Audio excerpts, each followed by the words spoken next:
Suppose you had to choose from either of the two wishes. The first wish would provide you with the power of exceptional intelligence and logical reasoning. Well, think of it as getting offers from Harvard or Oxford in your email next day. And the second wish would allow you to take control of your own emotions. To make it clearer, the second wish would allow you to manipulate your own emotions rather than being governed by them. Take a moment to choose.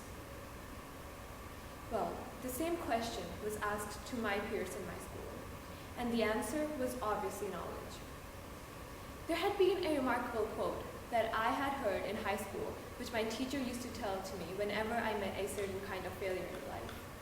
She remarked, "We cannot tell what may happen to us in the strange medley of life, but we can what happens within us, what we do with it, and that is what really counts in the end." This was a famous quote by Joseph Gordon-Levitt.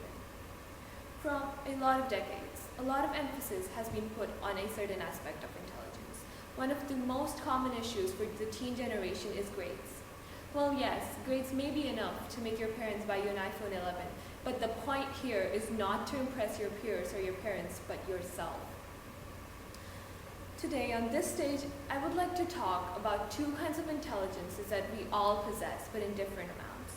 The first one, common one, known as the IQ, or the intelligence quotient.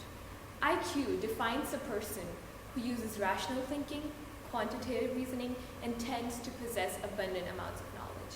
Now, one might say that these people can reach success easily, but actually, these people are the ones who tend to do poorly in their lives. The reason behind this is science, yes. The people who have a high IQ base their thinking largely on neural tracts. Neural tracts carry impulses from your brain. However, the problem here is that neural tracts tend to follow a fixed program. Now, what I mean by a fixed program is, for instance, ever since I was a child, my parents taught me to wake up at 6 o'clock in the morning. So no matter how late I sleep, my eyes would automatically open at 6 in the morning. Now think of this as the same way with neural tracts. They follow a straightforward and simple direction. So when these people are exposed to new patterns, they get confused. And the second intelligence that I really want to emphasize upon and is unheard of is the EQ, also known as the emotional quotient. Now think of IQ and EQ as your intelligence and your emotions. EQ defines a person who can evaluate his or her own emotions and can interpret of those surrounding him.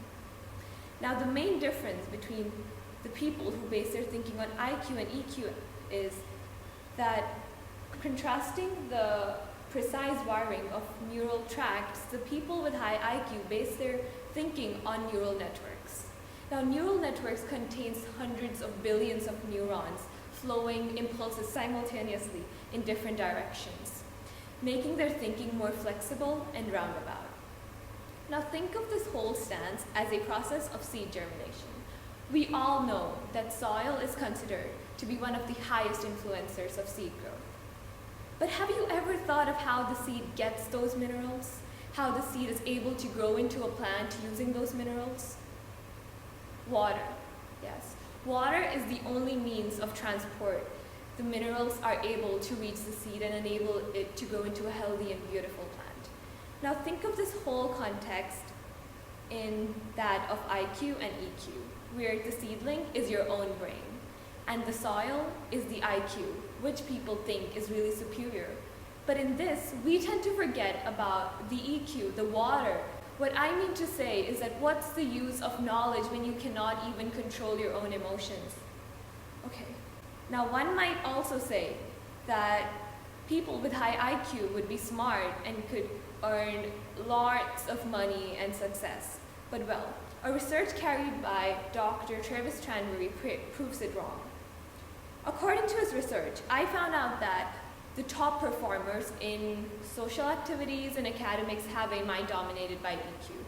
In fact, EQ is responsible for more than 50% of your job performers. And when it comes to success, it is proven that people with high amounts of EQ earn an approximate of $29,000 more in their salary on an average basis. When I was 11, I had been one of the brightest kids in my class, until one day a poetry competition was organized. I mean, I loved poetry. It was one of my passions. I loved how it blissfully manage to equivocate even the darkest human truths. So I thought of giving it a try. The results were out. I wasn't the first, but the third. I was the third when I gave it all my dedication. I was the third when I put all of my effort in that one piece of paper. I was third when I gave it all my dedication. It felt like a brutal heartbreak. And that time, I didn't have control on my emotions, and this is what makes my TED Talk different. Because talking about EQ and IQ, I personally lack EQ. And after that brutal heartbreak, instead of stepping up, I thought of giving up on poetry. And that is when my teacher remarked the quote that I had mentioned to you earlier. We cannot tell what may happen to us in this strange medley of life, but we can what happens within us, what we do with it, and that is what counts in the end. Thinking about all of this, I thought of coming up with my own equation for success, which would say EQ plus IQ times ID equals success. Now we all know what IQ and EQ stands for, but have you thought of what ID stands for? It is one of the most important components of this equation and stands for identification. Identification is the first step towards success. The identification of realizing the superiority of your emotions over your intelligence. The superiority and the identification that I want everyone to know through my speech. This reminds me of a stance. About 4 years ago, my school had organized a sports event. Now, every human has a weakness. I didn't get along with sports, but I felt some kind of passion towards it. And I thought of giving it a try. I was nervous. My heart was pounding so hard that it felt like a grenade, able to explode any time. And the results were out. I wasn't selected again. But something inside me told me that I had the courage to step up.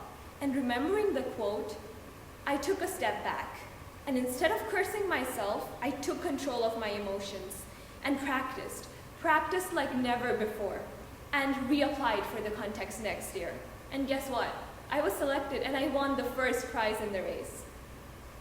Now, going back to the example of seed germination.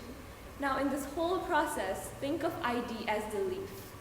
So once the soil and water allow the seedling to grow into a beautiful plant, it grows out leaves. And what do the leaves do? They provide food for the plant. They carry out every important step, such as the photosynthesis. They provide oxygen, thus keeping the plant alive. What I mean to say is, identification is your first step towards success, realizing how important your emotions are over your intelligence. So, if I were to choose a wish between intelligence and emotions, I would choose emotions because a person who can primarily control their emotions is already the smartest person on the earth. Thank you.